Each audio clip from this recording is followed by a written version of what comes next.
Анаңды барында қадірле. Сен 1 жаста кезіңде анаң саған бесік жырын айтып жұбатты, ал сен тоқтамай жыладың. Сен 2 жаста кезіңде анаң сені шақырды, ал сен қаштың. Сен 3 жаста кезіңде анаң дәмді тамақтар пісірді, ал сен тамақты төгіп жегің келмеді.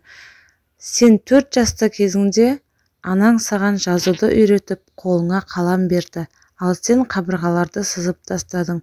Сен 5 жаста кезіңде анаң саған таза киімді кигізді, ал сен оны былғадың.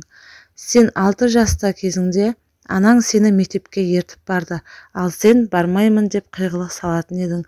Сен 15 жаста кезіңде анаң сені түнде уайымдап, түні бойы күтетін, ал сен онымен ұрыстың. Сен 25 жаста кезіңде анаң сенің үйленуіңе көмектесті, ал сен әйеліңе ілесіп үйден аулақ кеттің. Сен 35 жаста кезіңде ол саған ақылды кеңестер берді, ал сен өміріме араласпа дедің. Сен 40 жаста кезіңде анаң науқас болып қалды, ал сен оны масыл көрдің. Анаңды барында қадірле.